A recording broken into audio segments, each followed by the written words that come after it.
नमस्कार, मैं डॉक्टर पूनम चौहान, तीर्थंकर महावीर विश्वविद्यालय में हिंदी विषय की असिस्टेंट प्रोफेसर। हमारा आदिकाल पेपर चल रहा था जिसकी ब्लॉक 2 पर हम लोग चर्चा कर रहे थे, जिसपे हमने आदिकाल में जो नामकरण की समस्याएं रही हैं, उस पर बात की थी। आज हम अ, भाषा और शैली भाषा और शैली की क्या विविधता थी, कौन सी भाषा उस समय प्रयोग की जा रही थी, उस पर चर्चा करेंगे। यूं तो हिंदी भाषा के उद्भव और विकास की यात्रा को विद्वानों ने संस्कृत, पाली, प्राकृत और अपभ्रंश के रूप में देखने का प्रयास किया है। उनके अनुसार 11वीं शताब्दी के प्रारंभ में हिंदी भाषा के विकास की कहानी आरंभ होती है। 11वीं सदी से अपनी यात्रा प्रारंभ करके आज हिंदी हमारे सामने जिस रूप में है, उससे हम सभी परिचित हैं। हिंदी की इस यात्रा में जो जो परिवर्तन हुए हैं, उन सब की चर्चा विस्तार पूर्वक आज करने का प्रयास करूंगी। प्रारंभ में हिंदी का वो रूप जो अपभ्रंश से विकसित होकर सामने आया, वो प्राकृत अपभ्रंश की शब्दावली से ओतप्रोत था। धीरे धीरे हिंदी के इस रूप में विकास हुआ और आगे चलकर उसकी बोलियां विकसित हुई। हिंदी भाषा के विकास में हिंदी साहित्य का अभूतपूर्व योगदान रहा है। इन सभी विकास के सोपानों पर विस्तार से बात करेंगे। अब क्योंकि हमें आदिकाल की भाषा और शैली के विषय में बात करनी है, तो मैंने आपको एक बात पहले भी बताई है कि जब हम किसी भी शीर्षक पर बात करते हैं, तो हमें उसका थोड़ा जो एक कहते हैं कि भूमिका जो होती है वो बतानी होती है, उससे पहले की स्थिति भी बतानी होती है, तब जाकर हम उस बात पर आते हैं। तो अभी हम आज हिंदी भाषा की जो पहले की स्थिति क्या थी और क्या था उसका उद्भव विकास, उस पर थोड़ा सा प्रकाश डालेंगे।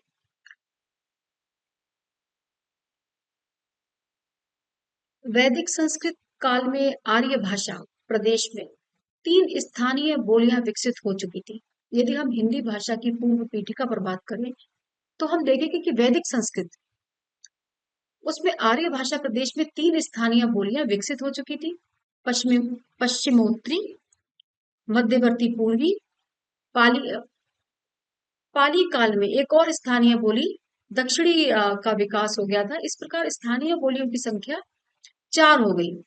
प्राकृत काल में स्थानीय बोलियां धीरे धीरे 6 या 7 हो गई, जिनके नाम है ब्राचल, टक, शौरसेनी, महाराष्ट्री, अर्धमागधी, मागधी, आदि आदि। इन्हीं में से अपभ्रंश काल में 6-7 अपभ्रंश स्थानीय बोलियों का विकास हुआ, जिन्हें प्राकृतों के नाम के आधार पर इन्हीं नामों से पुकारा जा सकता है। ब्राचल, केकय, टक, शौरसेनी, महाराष्ट्री, अर्धमागधी, मागधी, इन्हीं अपभ्रंशों से आधुनिक भाषाएं उद्भूत हुई हैं। ब्राचल से सिंधी, कैकय से लहंदा, टक से पंजाबी, महाराष्ट्री से मराठी, शौरसेनी से गुजराती, राजस्थानी, पश्चिमी हिंदी, पहाड़ी, अर्धमागधी से पूर्वी हिंदी, मागधी से बिहारी, बंगला, असमी, उड़िया। जो मैं आपको ये सारी बातें बता रही हूँ, ये बहुत अच्छे से इसको याद कर लीजिएगा, क्योंकि जब आप बहुत बड़े बड़े यानी कि यूपीएससी का पेपर देंगे, जीडीसी का पेपर देंगे, तो इस टाइप के क्वेश्चन आते हैं, बहुत आते हैं, जरूर आते हैं, मतलब कंपलसरी है ये। एक भाषा से प्रश्न 2 या 3 अवश्य आते हैं। इस प्रकार हिंदी जो 5 उपभाषाओं अथवा बोली समूहों, जैसे पश्चिमी हिंदी, पूर्वी हिंदी, राजस्थानी, पहाड़ी, बिहारी का सामूहिक नाम है। शौरसेनी, अर्धमागधी तथा मागधी अपभ्रंश से 1000 ईस्वी के आसपास उद्भूत हुई। यहाँ एक बात और संकेत करने की है कि यूं तो हिंदी के कुछ रूप पाली में मिलने लगते हैं, प्राकृत में उनकी संख्या और भी बढ़ जाती है तथा अपभ्रंश में उनमें और भी वृद्धि हो गई है, किंतु सब मिलाकर इनका जो प्रतिशत इतना कम है कि 1000 ईस्वी के पूर्व हिंदी का उद्भव नहीं माना जा सकता। इसलिए राहुल सांकृत्य आदि विद्वानों ने हिंदी का जन्म तो 1000 ईस्वी के पूर्व माना है, पर वो सा आधार नहीं है, कोई इसका लॉजिक नहीं है। ऐसे ही हिंदी साहित्य के कई इतिहासों में कुछ लोगों ने हिंदी का प्रारंभ और भी बाद में माना है, किंतु वास्तविकता ये है कि साहित्य में प्रयोग के आधार पर यह निष्कर्ष आधारित है कि साहित्य में भाषा का प्रयोग उसके जन्म के साथ नहीं हो जाता। जब किसी भाषा के में जन्मने के बाद कुछ प्रौढ़ता आ जाती है, उसका रूप कुछ निखर आता है, तब वह बहुत स्वीकृत हो जाती है। तभी साहित्यकार उसे अपनी अभिव्यक्ति का माध्यम मानते हैं। इस तरह यदि लगभग 1150 ईस्वी के आसपास से भी हिंदी साहित्य मिले तो उस भाषा का आरंभ 1000 ईस्वी के आसपास ही माना जाएगा। हिंदी भाषा 1000 ईस्वी में जन्म कर विकसित होते होते अब लगभग बहुत सारे वर्ष हो गए हैं। अ, उसके इन 1000 वर्षों के इतिहास अथवा विकास को 3 भागों में बांट सकते हैं। आदिकाल, मध्यकाल, आधुनिक काल। मध्यकाल में आपको पता ही है कि भक्ति काल भी आ जाएगा और रीतिकाल भी आ जाएगा। तो अब क्योंकि हमें चर्चा आज आदिकाल पर करनी है, हम आदिकाल हमारा जो पेपर का नाम है वो आदिकाल है और हमें उस पर चर्चा करनी है, तो हम आज आदिकाल में जो भाषा का रूप रहा है उस पर देखेंगे। और थोड़ा सा इसके विषय में बताना मैं उचित इसलिए समझा कि भाषा के विषय में जब तक आप थोड़ा सा जानकारी नहीं रखेंगे तब तक विस्तार से उसके विषय में नहीं जा सकते हैं। आदिकाल जिसका समय भली भांति आप लोग जानते हैं, हिंदी भाषा अपने आदिकाल में सभी बातों में अपभ्रंश के बहुत अधिक निकट थी, क्योंकि उसी से हिंदी का उद्भव हुआ है। आदिकाल की हिंदी की मुख्य विशेषताएं थी कि जो ध्वनि थी, अ, जिन ध्वनियों का प्रयोग हुआ है वो अपभ्रंश में प्रयुक्त होती थी। उनमें मुख्य अंतर थे कि अपभ्रंश में केवल 8 स्वर थे। अ, आ, ई, ई, उ, ए, ओ। ये आठों ही स्वर मूल थे। आदिकालीन हिंदी में दो नए स्वर ए, औ विकसित हो गया था जो संयुक्त स्वर थे तथा जिनका उच्चारण क्रमशः ऐ, औ जैसा था। और अगर देखा जाए तो इसमें कुछ और परिवर्तन हुए तो चा, छा, जा, झा संस्कृत पाली प्राकृत अपभ्रंश में स्पर्श व्यंजन थे, किंतु आदिकालीन हिंदी में ये स्पर्श संघर्षी हो गए और तब से अब तक ये स्पर्श संघर्षी ही है। चा, छा, जा, झा। फिर ना, रा, ला, सा ये संस्कृत पाली प्राकृत अपभ्रंश में दंत्य ध्वनियां थी।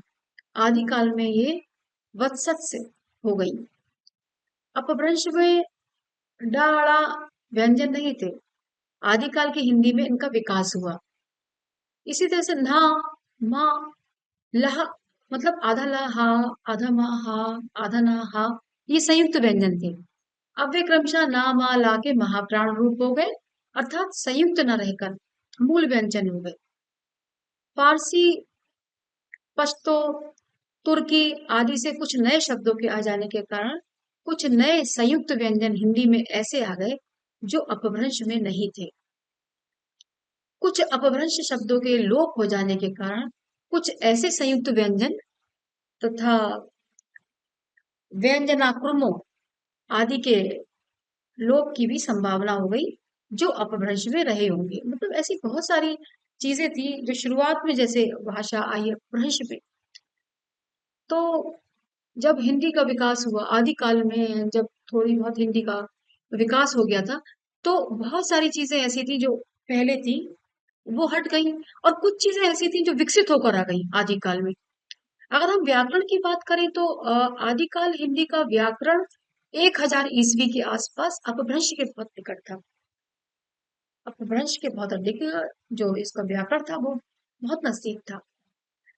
भाषा में काफी रूप ऐसे थे जो अपभ्रंश के थे, किंतु धीरे धीरे अपभ्रंश के व्याकरणिक रूप कम होते गए और हिंदी के अपने रूप विकसित होते गए तथा धीरे धीरे 1500 ईस्वी तक आते आते हिंदी अपने पैरों पर खड़ी हो गई और अपभ्रंश के रूप प्राय प्रयोग से निकल गए।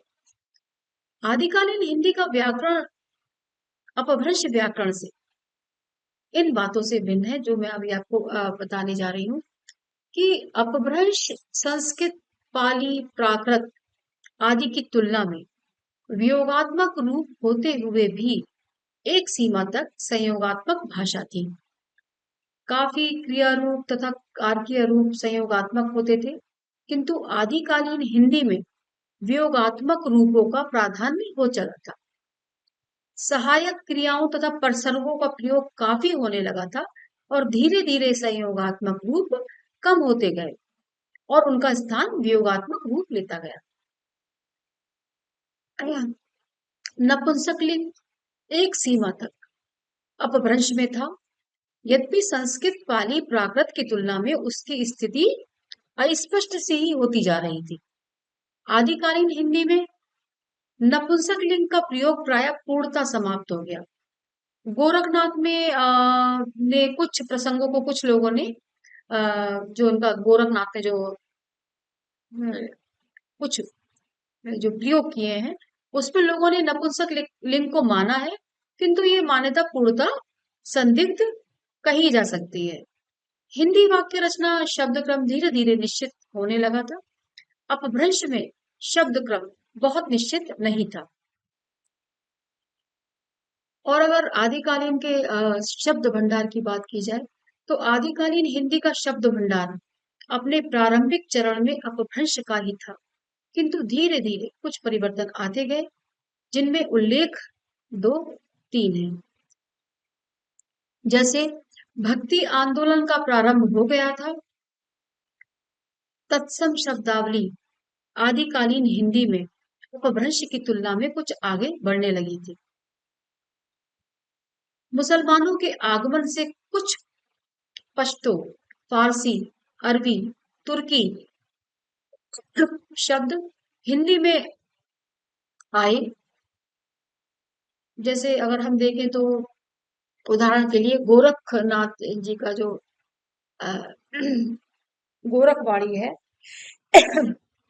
उसमें अकली, नूर, अलह, काजी, पृथ्वीराज रासों में अबीर, नजर, सोर, गाजी, शमशेर, चंदायन में खून, तुलसी, मीर आदि।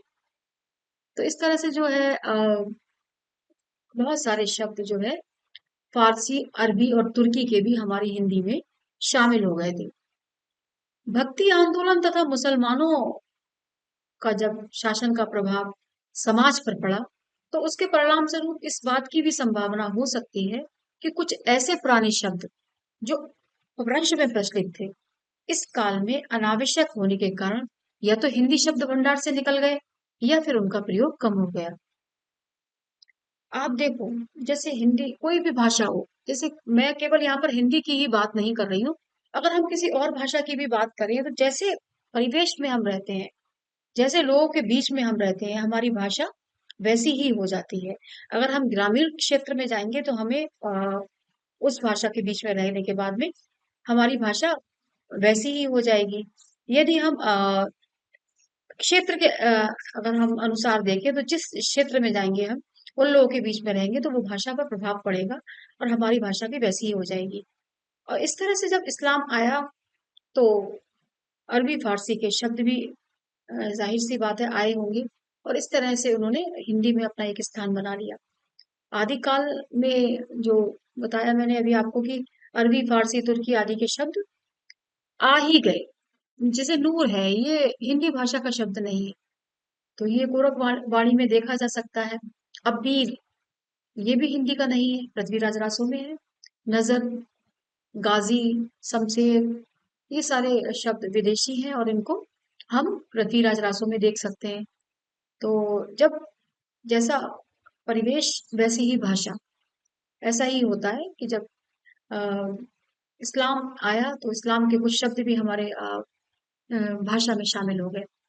साहित्य में प्रयोग देखें तो इस काल में साहित्य में प्रमुखता डिंगल शैली, डिंगल, मैथिली, दक्खनी, अवधी, ब्रज, ब्रज तथा मिश्रित भाषा का प्रयोग मिलता है।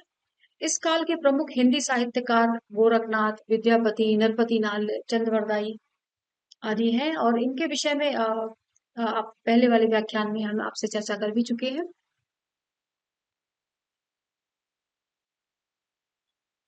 इस काल में रासो काव्य की प्रधानता रही है, जिसके विषय में रासो जितने भी काव्य हुए हैं, चाहे वो जैन साहित्य में हुए हो चाहे सिद्ध में हुए हो, उन पर विस्तार से चर्चा हमारी जो अगली हमारा ब्लॉक आएगा उसमें की जाएगी। लेकिन अभी हम अगर भाषा की बात करें तो पहले हमें रासो काव्य की भाषा पर विचार करना होगा। रासो शब्द की उत्पत्ति के संदर्भ में चार मान्यताएं प्रचलित हैं। प्रथम मत तो गार्सद तासी का है, जिन्होंने रासो को मूल रूप से राजस्व यज्ञ से उत्पन्न माना है। इससे ये अर्थ ध्वनित होता है कि रासों का मूल संबंध वीरता से है, क्योंकि राजस्व यज्ञ उससे इन्होंने उत्पन्न माना ये वाला शब्द जो है रासो। तो साफ स्पष्ट हो रहा है इस बात से कि रासों का मूल संबंध वीरता से है, जो गारसादा तासी ने माना है। दूसरा मत अगर हम देखें तो रामचंद्र शुक्ल जी का है, जिन्होंने बीसल देव रासो नामक ग्रंथ को आधार मानते हुए उसमें प्रयुक्त रसायन शब्द से इसकी उत्पत्ति मानी है। बीसल देव रासो जो एक ग्रंथ है जिसमें आया है रसायन शब्द, तो इन्होंने जो शुक्ल जी हैं इन्होंने रसायन से ही रासो शब्द की उत्पत्ति मानी है। तृतीय मत है आचार्य राम स्वरूप चतुर्वेदी का, जिन्होंने माना कि रस शब्द से ही रासो, रास एवं रासक की उत्पत्ति हुई है। रस शब्द से यानी जो किसी भी जब हम कोई भी बात करते हैं, कोई दोहा कहते हैं, कोई पद कहते हैं, तो उससे हमें जो अनुभूति होती है वो हिंदी साहित्य में रस होता है। तो इन्होंने माना कि रस शब्द से ही रासो और रास और रासक की उत्पत्ति हुई है। उन्होंने रासो काव्य धारा के ही एक पद के माध्यम से इस मान्यता को प्रमाणित करने का प्रयास किया। राम स्वरूप चतुर्वेदी ने उन्होंने जो एक जो काव्य धारा का जो एक पद है वो इस तरह से है कि रासव असंधु नवरस छंदु चंदु की अमी असम श्रृंगार वीर करुणा विवच भय अद्भुता संत सम। चौथा मत यदि हम देखें हजारी प्रसाद द्विवेदी जी का है, उनके अनुसार इन शब्दों की व्युत्पत्ति रासक शब्द से हुई है। देखो गारसादा तासी ने माना रासवे से, उन्होंने रामस्वरूप चतुर्वेदी ने इसकी उत्पत्ति रासक जो काव्यधारा के रूप में प्रयास किया गया था, एक रस शब्द से उन्होंने उसकी उत्पत्ति मानी है। और रामचंद्र शुक्ल ने बीसल देव रासो में जो रसायन शब्द आया उससे उसकी उत्पत्ति मानी है। लेकिन जो चतुर्थ मत आया हजारी प्रसाद द्विवेदी का, उनके अनुसार इन शब्दों की व्युत्पत्ति रासक से हुई है। रासक उन्होंने अपनी परंपरावादी दृष्टि से ये सिद्ध कर दिया कि यह अचानक पैदा हुई परंपरा नहीं है, वरन संस्कृत काव्य धारा से ही चलती चली आ रही है। रासक के लिए कहा उन्होंने कि अचानक से नहीं आई है ये परंपरा, ये पहले से चली आ रही है। प्राकृत के विकास के दौरान जब अंत्य व्यंजन हटने लगे तो रासक शब्द घिसकर रास हो गया। यही कारण है कि जैन साहित्य में रचनाएं जो हुई हैं उनमें रास का प्रयोग हुआ है, जैसे चंदनबाला रास, भरतेश्वर बाहुबली रास,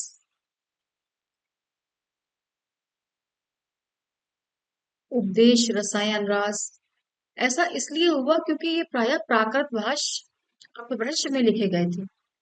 इसके अनंतर प्राकृत से अपभ्रंश के विकास के दौरान यह शब्द राजस्थान पहुंचा, तो वहां की लोक भाषा की ओक्रांत प्रवृत्ति ने इसे रासो बना दिया।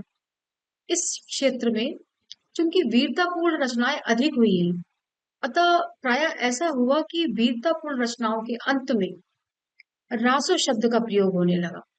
जैसे जो वीर रस से भरपूर जो रचनाएं थी, जैसे पृथ्वीराज रासो, उसमें रासो लगा हुआ है, हमीर रासो, परमाल रासो आदि, और भी बहुत सारी ऐसे ग्रंथ हुए हैं आदि काल में। हालांकि इस पूरी परंपरा में कुछ आरंभिक रचनाएं ऐसी भी हुई हैं जो ना तो जैन कवियों की थी और न राजस्थानी क्षेत्र की थी। ऐसी रचनाओं में प्राय रासक शब्द का प्रयोग हुआ है, जिनमें सबसे प्रमुख कवि अब्दुल रहमान या अब्दुल रहमान की रचना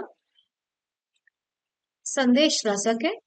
इस प्रकार स्पष्ट होता है कि रास, रासो व रासक परंपराएं मूलतः अलग अलग नहीं है, एक ही है।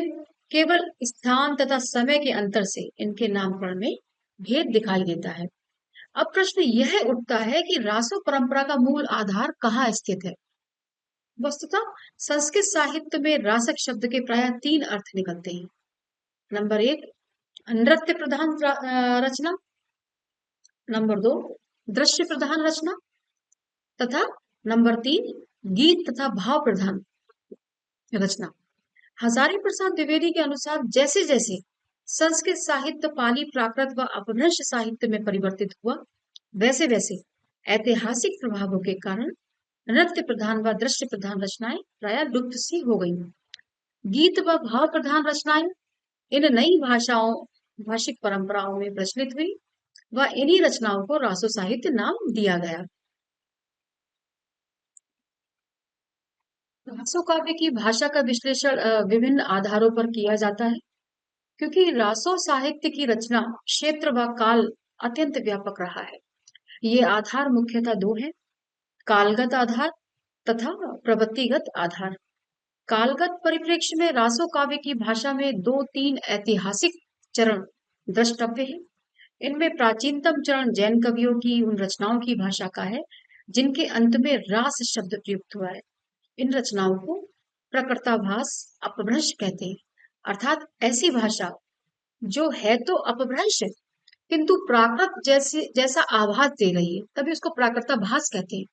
दूसरा चरण जो है उन रचनाओं का है जिन्हें आरंभिक अपभ्रंश की रचना माना जाता है, जैसे संदेश रासक अब्दुल रहमान ने लिखा था।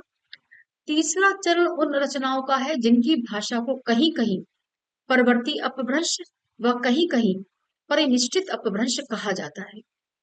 अंतिम चरण वहां दिखाई देता है जहां रासो काव्यों की भाषा पुरानी हिंदी के समान हो जाती है, वह कहीं कहीं तो वर्तमान हिंदी के समान दिखाई देने लगती है। जैसे परमाल रासो का यह प्रसंग, परमाल रासो का एक प्रसंग मैंने आप को एक बार और भी सुनाया है। क्षत्रिय की जो आयु निर्धारित कर दी है परमाल रासो के कवि ने कि 12 बरस लो कुकर जिए और 13 लो जिए सियार, बरस 18 क्षत्रिय जिए आगे जीवन को धिक्कार।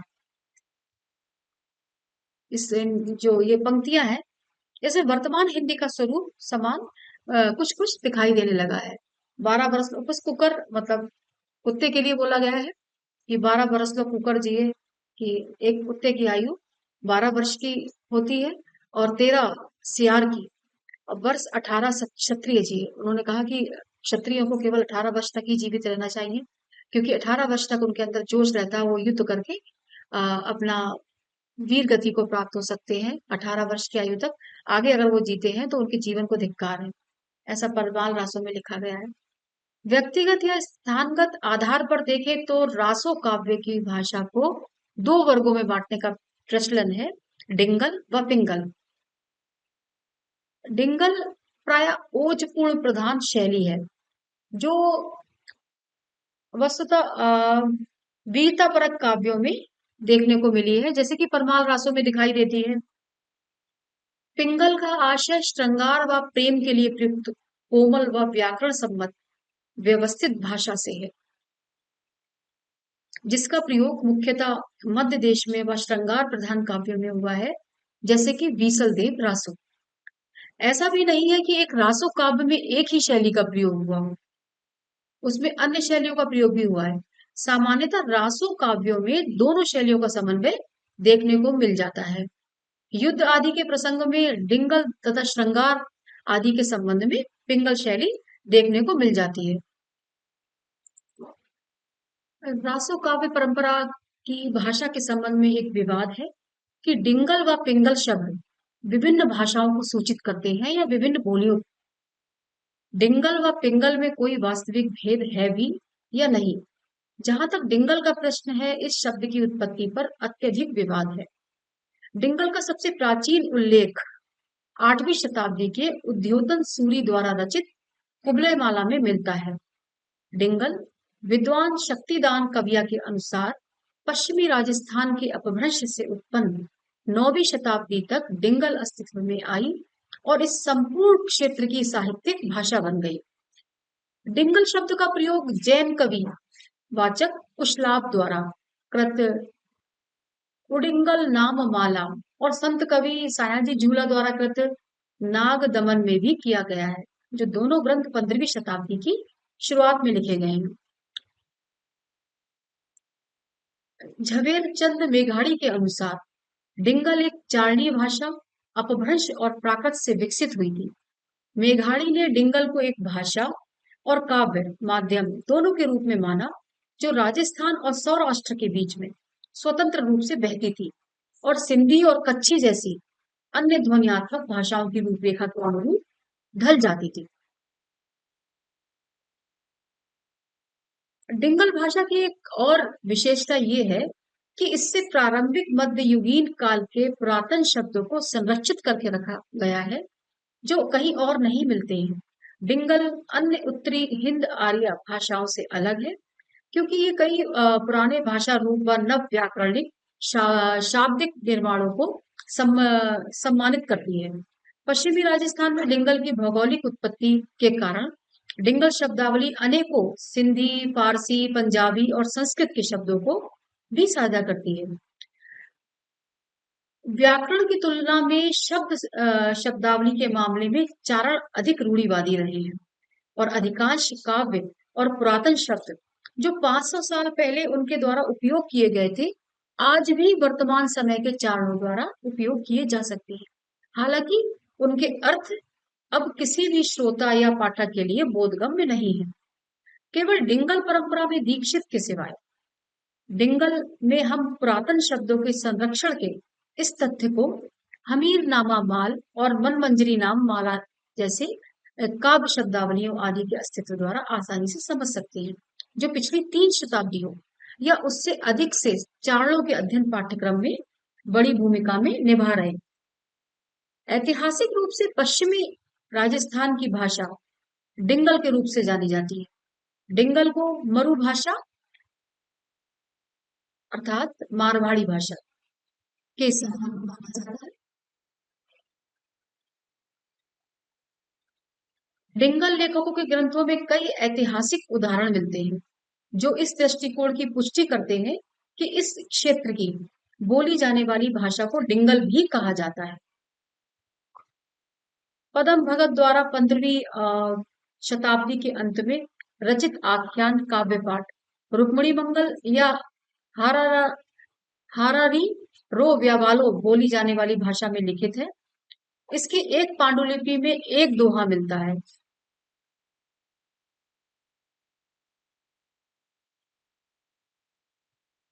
डिंगल गीत डिंगल की एक अनूठी विशेषता है और इसे चारणों द्वारा आविष्कारित माना जाता है। डिंगल गीतों में एक महत्वपूर्ण अंतर है। ये धारणा है कि ये गीत गाए गए हैं, भ्रामक है, वैदिक भजनों के समान ही चारणों द्वारा डिंगल गीत का पाठ किया गया है। यह राजस्थानी काव्य की एक अनूठी विशेषता है, जिसे अपभ्रंश में दोहा सबसे लोकप्रिय माना जाता है, वैसे ही राजस्थानी के लिए ये गीत।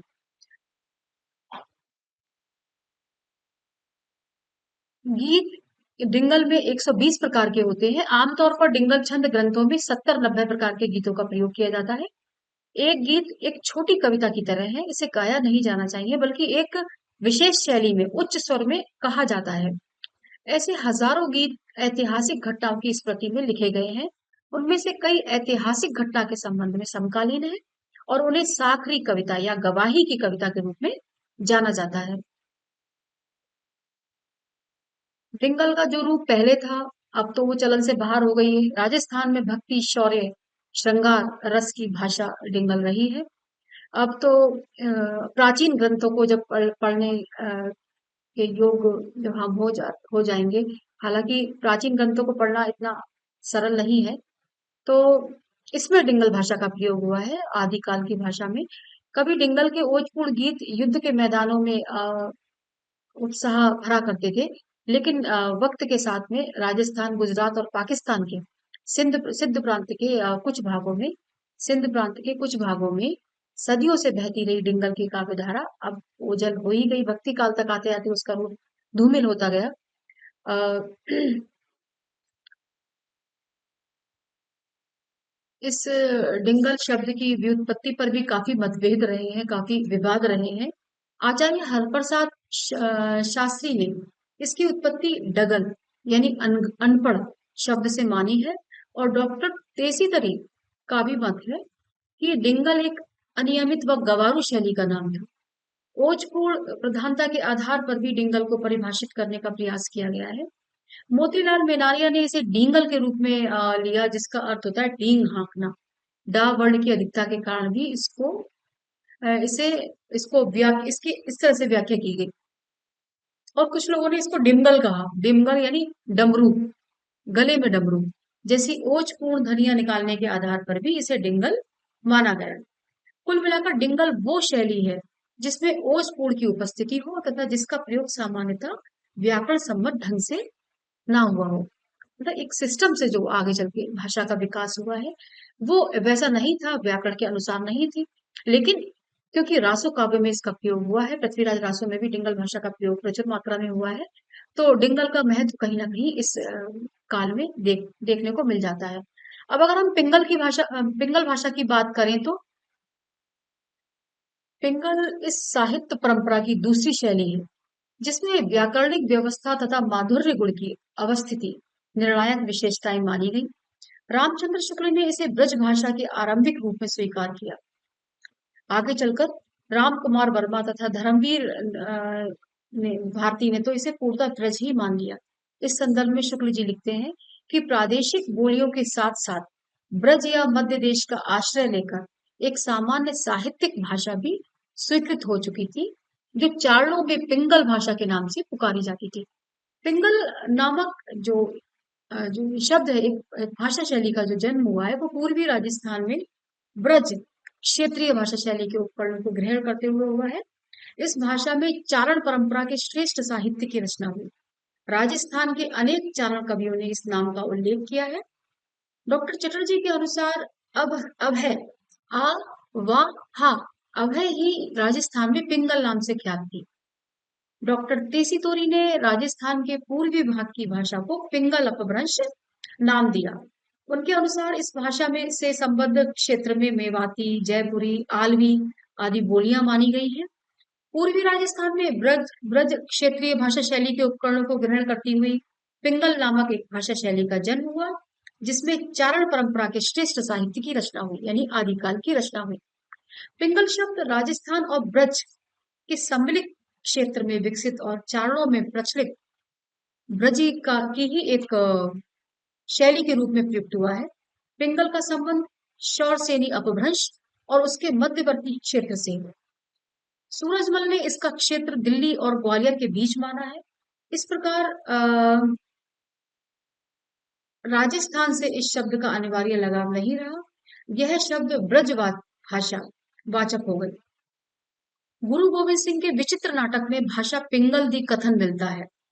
इससे इसका ब्रजभाषा से अभेद स्पष्ट हो जाता है।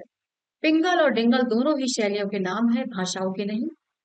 डिंगल इससे कुछ भिन्न भाषा शैली में थी। यह भी चारणों में ही विकसित हो रही थी। इसका आधार पश्चिमी राजस्थान बोलियां प्रतीत होता है। पिंगल संभवतः डिंगल की अपेक्षा अधिक परिमार्जित थी और इस पर ब्रज भाषा का अधिक प्रभाव था।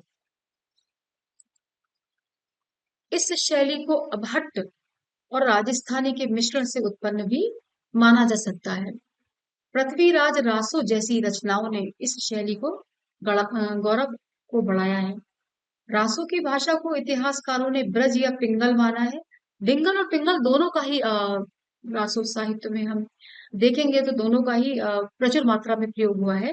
वास्तव में पिंगल ब्रज भाषा पर आधारित एक काव्य शैली थी। ये जनभाषा नहीं थी। इसमें राजस्थानी और पंजाबी का पुट था। ओजपूर्ण शैली की दृष्टि से प्राकृत या अपभ्रंश रूपों का भी मिश्रण इसमें किया गया है। इस शैली का निर्माण तो प्राकृत पेंगलम के समय हो गया था, पर इसका प्रयोग चारण बहुत पीछे के समय तक करते हुए। इस शैली में विदेशी शब्द भी प्रयुक्त होते थे। इस परंपरा में कई रासो ग्रंथ आते हैं। बाद के समय में पिंगल शैली भक्ति साहित्य में संक्रमित हो गई।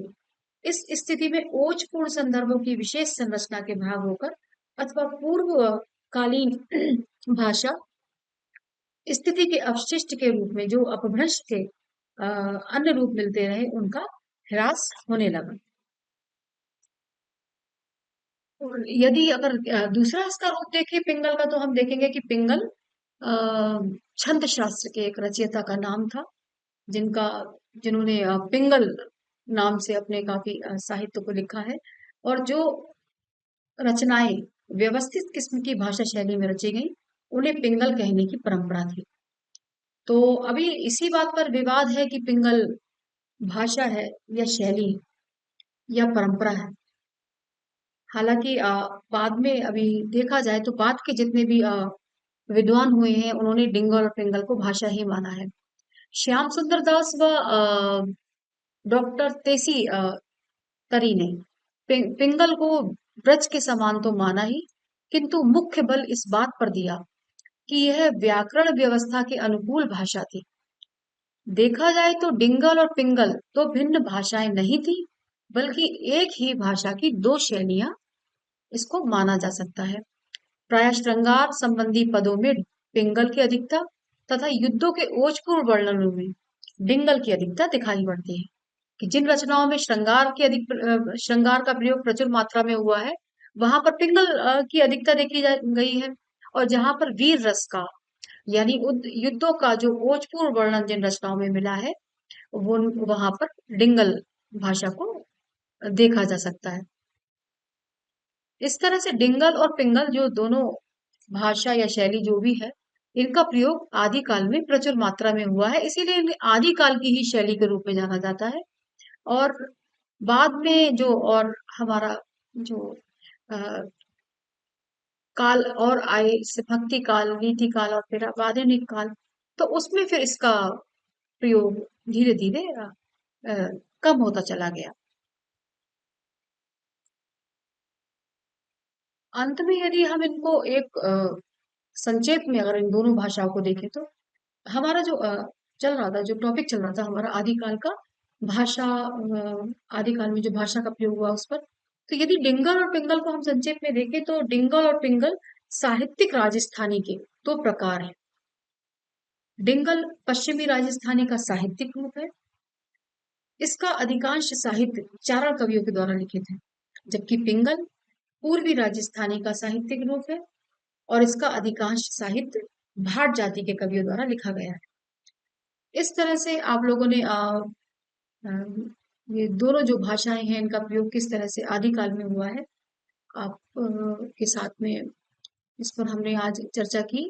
तो मैं आशा करती हूँ कि आप लोगों को ये जो आज का व्याख्यान है भली भांति समझ में आ गया होगा।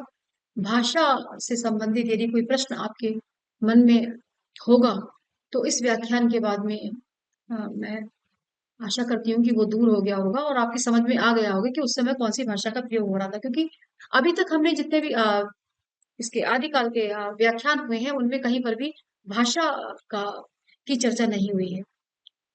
आज डिंगल और पिंगल जो भाषा है, कुछ लोगों ने इसको शैली भी कहा है, इस से आप भली भांति परिचित हो गए होंगे। अब हम अपने अगले व्याख्यान में मिलते हैं। बहुत बहुत धन्यवाद।